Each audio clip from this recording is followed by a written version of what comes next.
Good evening, I'm Matt Woodman. This is CTV News at 5. Tonight, apartment fire. A senior dies jumping from a burning building. 2 people are still missing. Court consequences, why a lawyer for Alberta's separatist movement has had his assets frozen. And gotta catch 'em all. A thief breaks in and takes thousands of dollars worth of Pokémon cards. CTV Edmonton, local breaking news with Matt Woodman. At least 1 person is dead, 2 others are missing following an apartment fire in North Edmonton last night. Firefighters and police officers are still at the scene this evening, waiting to search the burned out building. CTV's Evan Kenny is also there on 132nd Avenue and 82nd Street. So, Evan, what's happening there right now?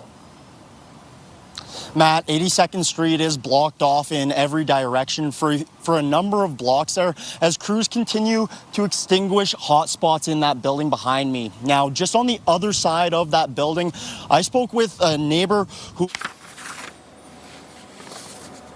last night. He says he helped a man who was trying to escape the burning building by jumping from those top windows.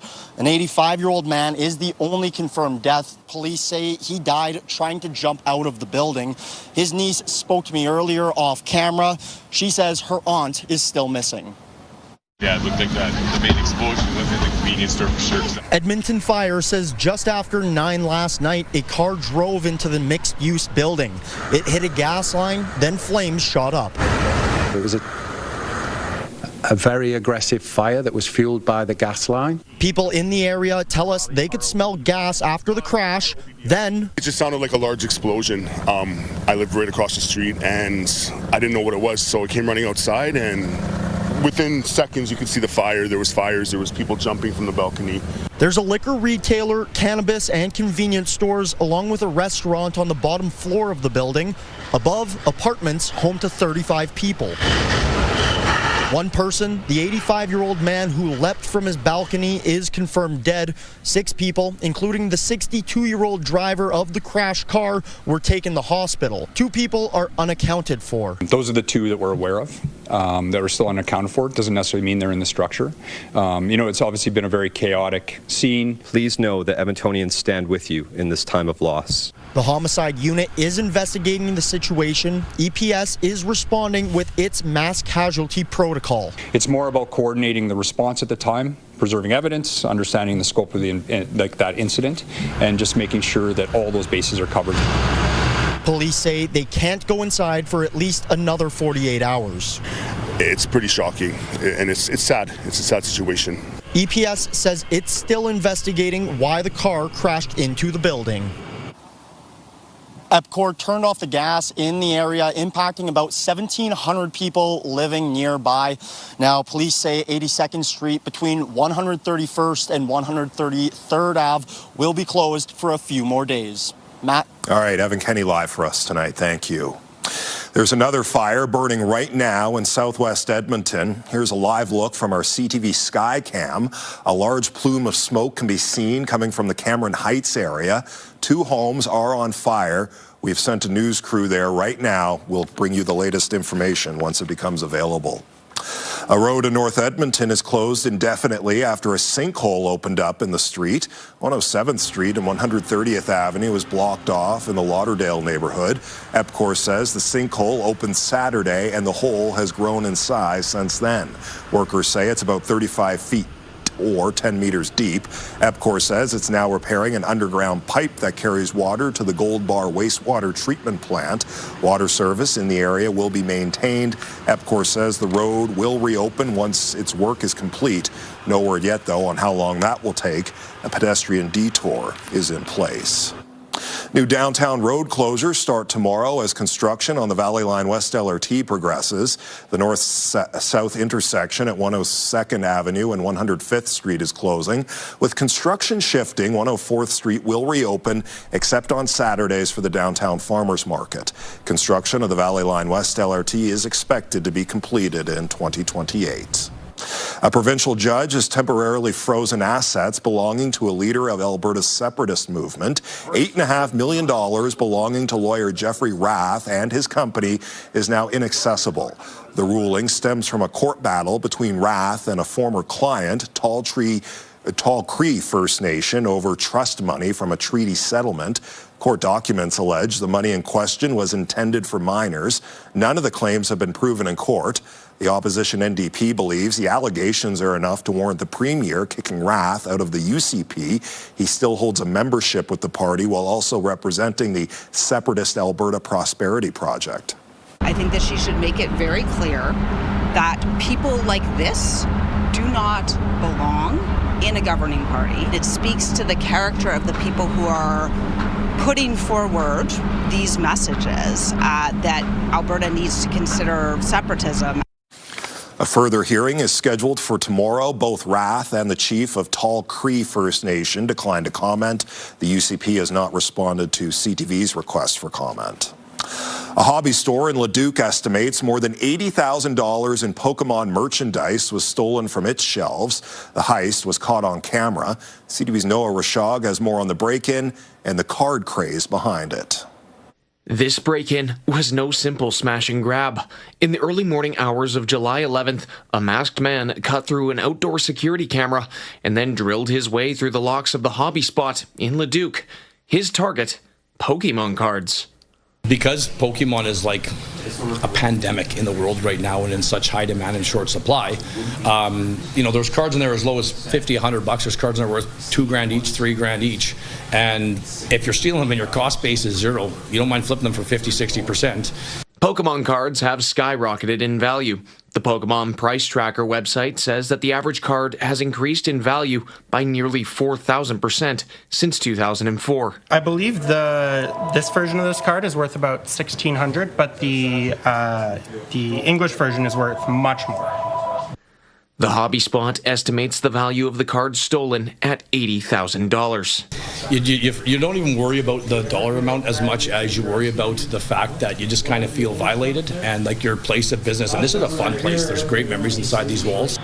That's the clearest signature on the whole stick is that part. The Hobby Spot sells hockey cards, memorabilia, and other collector items. But this thief was only interested in taking Pokemon products, which are harder to track. Crisby had his shop robbed once before in 2023. Stealing hockey cards is what led to the thief being caught. He tried to sell a serial numbered card to a friend of mine's shop in Edmonton. They're sticking to the non-serial numbered items. It's very hard to move hockey cards and not get caught. The RCMP says they're investigating the break-in. If you're a business owner, you likely are aware of which things are going up in value, and to be able to put items into locked cases and that kind of thing to make sure that you're protecting them.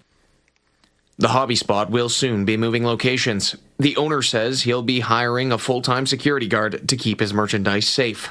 Noah Rashog, CTV News, Edmonton. Spain is advancing to the World Cup final after beating France this afternoon. Many Edmontonians were watching from the screens in Fan Park.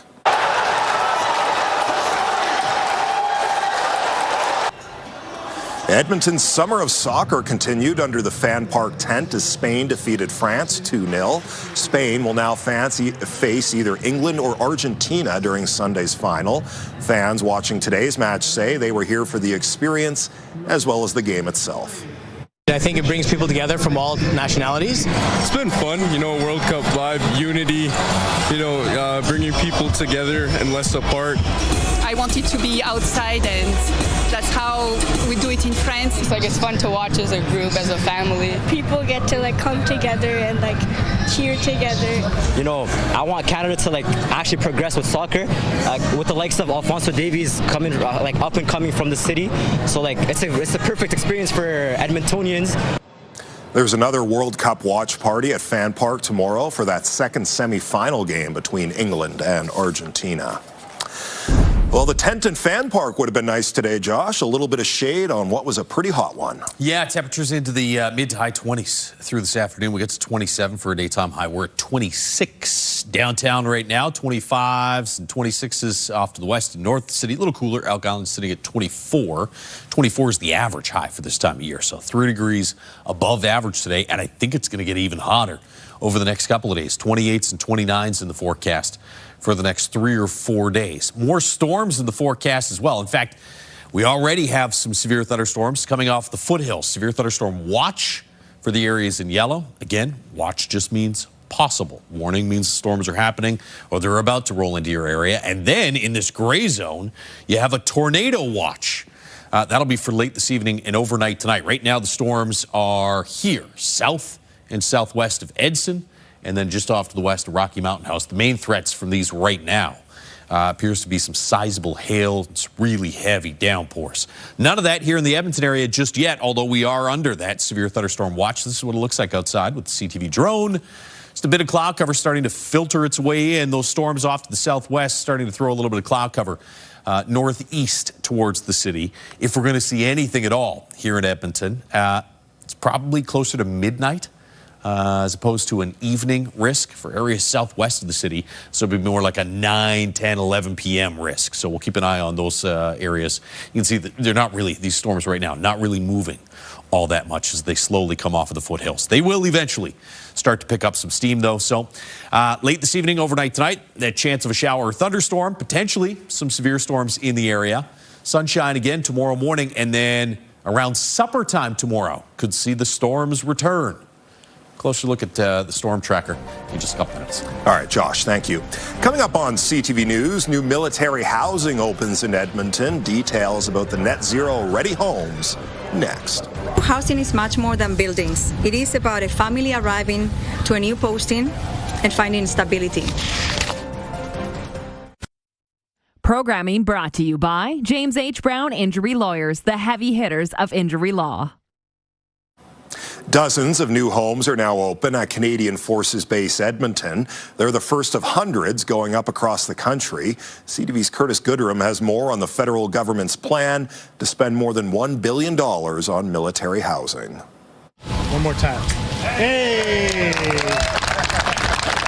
A celebration to mark the opening of 36 new housing units on Edmonton's Canadian Armed Forces Base. These are the first to be built under the Department of National Defence's new housing construction program. These 6 apartment buildings are the first net zero ready buildings that the federal government has ever built. Each unit was constructed with low carbon materials, higher insulation values, and will soon be equipped with energy efficient appliances. At any point, we could decide to add renewable energy like solar panels, and the buildings will be self-sufficient. These buildings have been designed with an uneven roof to take full advantage of any future solar panel installs. It's being called Net Zero Ready Design, and it's to take advantage of Net Zero design philosophy. They will address approximately 10% of the current housing wait list at CFB Edmonton. And as Canada's largest army base by population, we face growing demand. The federal government says the current military housing plan is the largest since the Second World War. Base Commander J.P. Southern says the lack of easy-to-access housing is the reason many service members quit. The burden of relocation is among the leading contributors to attrition in our Canadian Armed Forces. These units cost $22.5 million. More than 800 are being built on 9 bases across the country. In total, $1.4 billion is being spent to modernize housing for Canadian Armed Forces members. For phase 2, we will be adding higher density housing, so we're looking at buildings that have 40 units or more. Curtis Goodrum, CTV News, Edmonton. Former military land in northwest Edmonton is being turned into 4 new Habitat for Humanity homes. Thank you. The nonprofit broke ground on the project today. The land used to be part of the Canadian Armed Forces Base in Griesbach. The project is being funded through public money and private donations and is getting help from local builders. Habitat for Humanity helps people purchase homes without needing a down payment. Because we know right now that becoming a homeowner is something that's starting to become more and more out of reach for so many hardworking individuals that live here in Edmonton, that call Edmonton home. And this is going to be that opportunity for 4 families to get into home ownership that would otherwise be blocked out. All 4 homes are now taking applications. Construction is expected to be finished by October. The city is asking Edmontonians to watch for signs of Dutch elm disease after its arborist found 2 more cases. The fungal disease spread by small beetles is deadly to elm trees, which make up 22% of Edmonton's urban forest. There are about 90,000 elms on boulevards and in parks, but the non-native trees are not common in the river valley. The city team that searches for diseased trees found one in Rossdale and another in Northmount, the 8th and 9th confirmed cases since the first was discovered in 2024. Still to come tonight on CTV News, a final flyover, your last chance to see the Canadian Snowbirds soaring across the sky in Edmonton. Programming brought to you by the Alberta Securities Commission. Visit checkfirst.ca.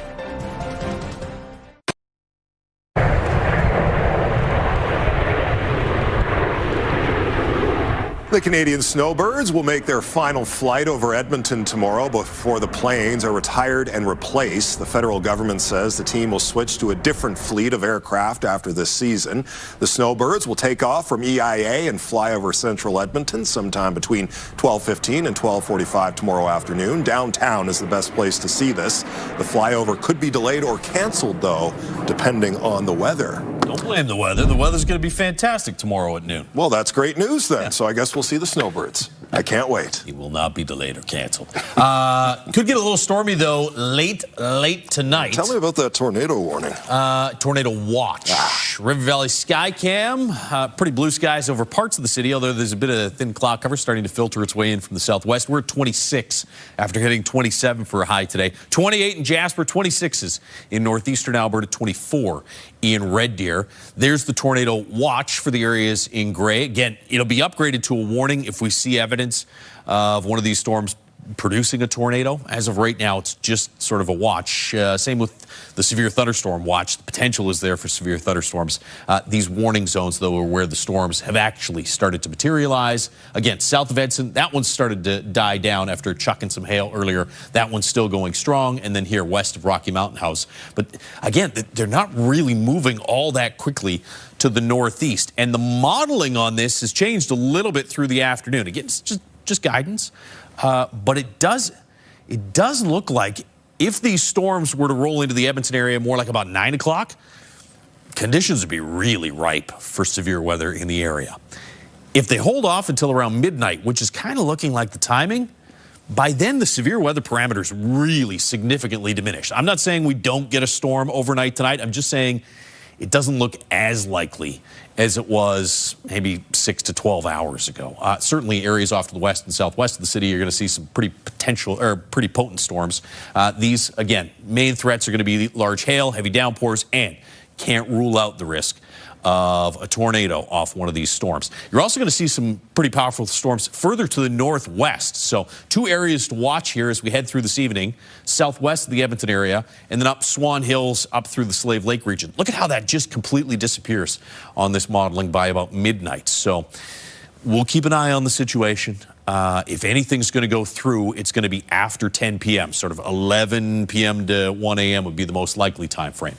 I think by then, most of this is passing north of the city, though. And tomorrow, again, a lot of this activity is going to be west and then north of the Edmonton area. But around supper time and into the early evening hours, chance of some showers and thunderstorms. Can't rule out the risk of some severe thunderstorms. So it's an overnight threat for tonight. It's more of a supper time, early evening risk for tomorrow. 15 degrees tomorrow morning, 13 in Fort McMurray, 11 in Grand Prairie. A little cooler there in Jasper at 5 after getting close to 30 today. 26 in Fort McMurray, high 20s in through the Grand Prairie area, and mid to high 20s across southern parts of the province. 15 degrees tomorrow morning after that risk of thunderstorms overnight tonight. Skies will clear out pretty quickly, so sunny to start. Around supper time tomorrow, risk of some storms. Highs near 30 for Thursday and Friday. And a chance of more storms Friday night, Saturday night, Sunday night. In fact, you know what? Even Thursday night, there's a slight risk of seeing some more stormy weather. All right, Josh, thank you. A group in Fort Saskatchewan is helping families meet one of the most basic yet costly needs for babies. The community-run Diaper Bank provides diapers, wipes, and other baby essentials to struggling families. Parents can request support by messaging the Facebook group and then pick up the supplies when it's convenient for them. Organizers say they've seen incredible demand around our area. when I bought my first box of diapers, I was shocked at the cost, as you would be. But then having multiple children in diapers, obviously saw the cost and how quickly it added up, and it's not sustainable for everyone. So saw a need for the help in our community, and that's kind of where it started. The group's founder says she helps about 3 to 5 families every day. Anyone who wants to donate or receive support can message the Fort Sask Diaper Bank on Facebook.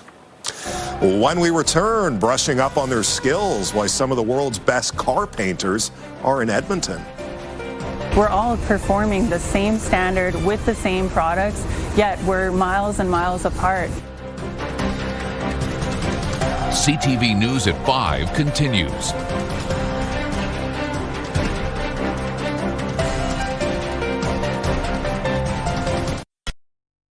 Programming brought to you by James H. Brown Injury Lawyers, the heavy hitters of injury law.